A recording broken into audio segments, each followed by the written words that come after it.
যারা ছাত্র পড়াশোনা করো, পড়াশোনাকালীন সময়ে যদি তুমি কোনো নারীর ফিতনায় পড়ে যাও তো তোমার ক্যারিয়ার নষ্ট হয়ে যাবে, তোমার চরিত্র ধ্বংস হয়ে যাবে। মোবাইল ফোন হাতে নিয়েছে, মোবাইল ফোন হাতে নেওয়ার পরে রাতে ঘুমানোর আগে যদি এই চক্ষু দিয়ে হারাম কোনো ভিডিও দেখে রাতের ঘুম শেষ হয়ে যায়। নাপাক জিনিস ভাবতে ভাবতে, অশ্লীল জিনিস ভাবতে ভাবতে নাপাক শরীর নিয়ে অনেক ছেলে রাতের বেলা ঘুমিয়ে যায়। এটা হলো মোবাইলের এই জামানায় বেশিরভাগ যুবক আর তরুণের কমন রোগ। নাপাক শরীর নিয়ে সে যে ঘুমিয়ে গেল, আমার যুবক ভাইয়েরা খবরদার নাপাক শরীর নিয়ে ঘুমায় যায় না। নবীজি বলেছেন ইউবাসু কুল্লু আবদিন আলা মা মাতা আলাইহি, যে ব্যক্তি যে অবস্থায় মারা যাবে হাসরের মাঠে সে ওই অবস্থায় উঠবে।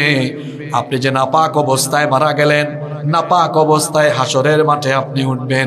এই যে নাপাক অবস্থায় আপনি রাতের বেলা ঘুমিয়ে গেলেন, এই নাপাক অবস্থায় তো আপনার মরণ হয়ে যেতে পারে। এজন্য খবরদার আমার যুবক ভাইয়েরা, নাপাক অবস্থায় ঘুমাবেন না। দুঃখজনক ব্যাপার হলো অনেক যুবকরা মাহফিলে আসে, কিন্তু মাহফিলে যে আসে পবিত্র শরীর নিয়ে, অনেকে মাহফিলে আসে না। আসার সময় রাস্তার ধারে পেশাব করেছে, পেশাব করে পানি নেয় নাই, আছে না নাই? তার শরীর পবিত্র না, এই জন্য এশার নামাজেও যেতে পারে নাই। আমার দেশে দেখা যায় যে এলাকায় মাহফিল হয় প্রধান বক্তা উঠলে প্যান্ডেল ফিল আপ হয়ে যায়, জায়গা নাই। কিন্তু যে গ্রামে মাহফিল হলো ওই গ্রামে ওই এলাকার এশার নামাজের সময় মসজিদের মধ্যে এক কাতার মানুষও হলো না। সত্য কথা তো একটু শুনতে খারাপই লাগে, হয়তো আপনাদেরও খারাপ লাগছে, কিন্তু এটাই বাস্তব কথা।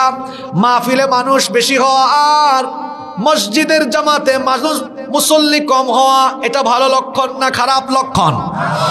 অবশ্যই খারাপ লক্ষণ। এই যে আপনি অপবিত্র থাকলেন, অপবিত্র শরীর নিয়ে ঘুমিয়ে গেলেন, এই অবস্থায় যদি আপনি ওঠেন কি জবাব দিবেন আপনি আল্লাহর কাছে? বলছিলাম যারা চোখের হেফাজত করে না এদের হৃদয় পবিত্র থাকে না, এদের অন্তর নাপাক, এদের মন খারাপ, এদের অন্তর আর মন সব সময় বাজে বাজে চিন্তা করে। এজন্য আল্লাহ তাআলা এই আয়াতের মধ্যে বলেছেন চক্ষু আর লজ্জাস্থানের হেফাজতের আদেশ দেওয়ার পরে বলেছেন যারা এই আদেশ মানবে তারা পবিত্র অন্তরের অধিকারী হয়ে যাবে। জন্য আল্লাহ বলেছেন যালিকা আযকা লাহুম ইন্নাল্লাহা খাবীরুম বিমা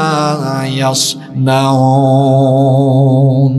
এই চক্ষু হেফাজতের যে আদেশ দিয়েছি, এই আদেশ যারা মানবে তারা অধিকতর পবিত্র হৃদয়ের অধিকারী হবে। সুবহানাল্লাহ পড়েন। মুমিন পুরুষ এবং মুমিনা নারী সবাইকে